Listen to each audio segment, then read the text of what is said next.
First things first, I actually want to start with one thing that is not the North Dakota preview, and it's that Labaron Philon and Aden Holloway were both named to the preseason SEC coaches, rankings. They're named preseason All SEC, and Labaron Philon is a first team preseason All SEC guy. Aden Holloway is a third team preseason guy. I think that Labaron Philon being on that list doesn't shock anyone. Obviously, with him returning, he's going to be one of the top names in this entire conference. Him getting named to that watch list, being on that preseason team, I think is fully expected. He's going to be a guy that's going to be competing for a lot of national lists.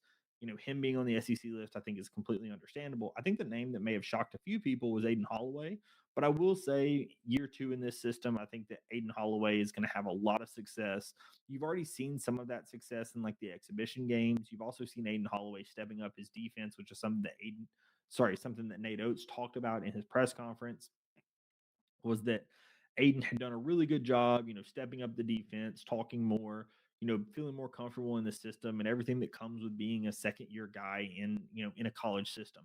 I think that it's really, really good to have a guy like Aden that's been able to turn a little bit of that corner and get, more accustomed to what Alabama plays like. Again, when you play in a different system, whether it be Auburn or anyone else that runs more set plays, you have to learn how Nate Oats wants you to play both in the offense and in the defense. I think that Aden is learning more and more about that. By the end of the year, you could tell he was substantially more comfortable than he was at the beginning. And I think that that's going to continue on throughout the course of this next season. Additionally, I saw that he gained a little bit of weight and some muscle in the offseason. If he adds that with some of his defensive pressure on the perimeter, I think that he could be a plus defender, right? At the end of the day, you're not expecting Aden Holloway to be a true defensive stopper, but if he can give you something on the defensive end that's more than you're typically getting out of somebody that's as an elite offensive weapon as he is, but additionally, he's somebody that Nate will want to keep on the floor for longer stretches because he's a guy that can turn that defense into offense and is somebody that really makes the team better in every facet of the game, right? That's what Nate Oats is looking for when he's going for these guys, and I think that Aden Holloway definitely has a ability to get you to that point. The other thing that I wanted to talk about that was mentioned this week is Nate Oats had his press conference just the other day, and I think that there were a couple of important notes that I think are worth talking about in that game, or sorry, in that press conference. The first one we'll cover now. We'll talk a little bit about it in the preview as well. But is Latrell Wrightsell? He mentioned that Latrell Wrightsell had a 16-minute limit in the exhibition, and that Trelly went right up to that limit, and it was perfect.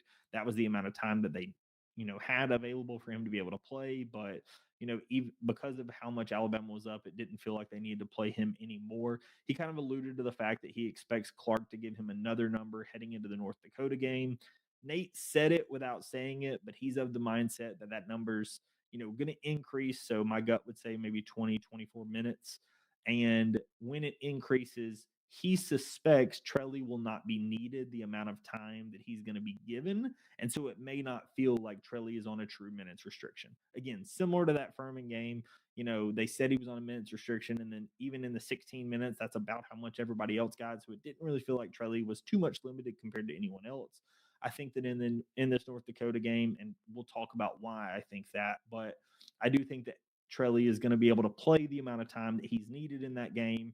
And 20 to 24 minutes, I do not think that we will need him past that. And I think that it will be good to get him back into the flow of the game and kind of continue on.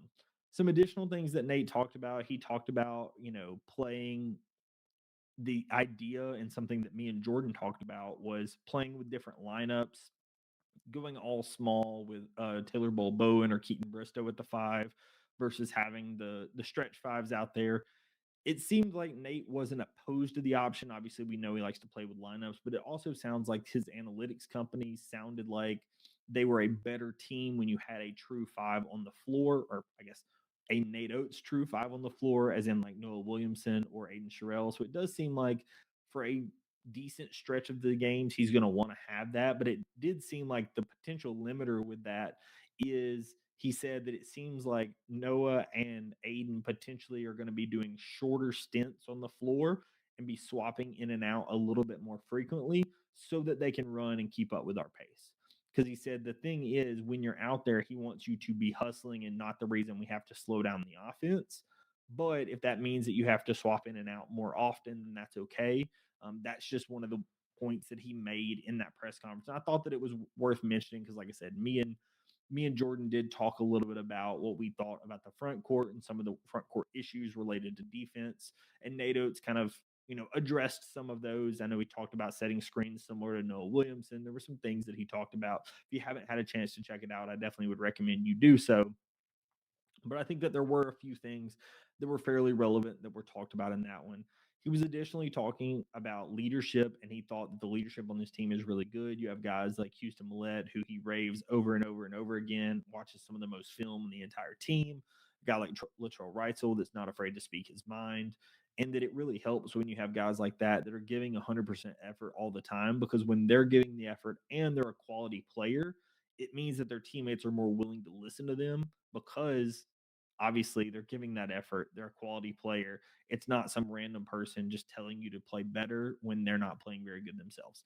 So he did say it seemed like the leadership was really good on this team. He wants to keep hearing guys speak up more and more, but overall he's very happy with what he's heard and doesn't think that, leadership will be an issue on this team. Some pretty basic beginning of the year stuff. If you've watched a lot of NATO's press conferences, I didn't think that there was anything super crazy that was mentioned, but did think that there were a couple of things that were worth talking about. So those are the ones. I guess the last one that we'll mention, just remembered, was Labaron Philon talking about turnovers. He talked about how Labaron had multiple turnovers in the games, and that was something that he was definitely concerned about. But had stressed to Labaron that, hey, if you're going to be the point guard in this system and be the lead ball guy in this system, you're going to need to not turn over the basketball. Having 5 turnovers as the main point guard is not an option. We can't have you out there turning over the ball with how fast we play and such. Like, we can't have that happen. He talked about how they went live for 16 minutes, at least the day of the press conference. He had not had any turnovers. He thinks that Labaron is understanding kind of what that role is going to look like. He's somebody that is an experienced guy, obviously, having played last year in the system, and doesn't think that it's going to be a problem, but it is something to kind of watch out for here at the beginning of the year. I know we've talked about how turnovers sometimes for NATO's teams is something that you struggle with a little bit in non-conference play.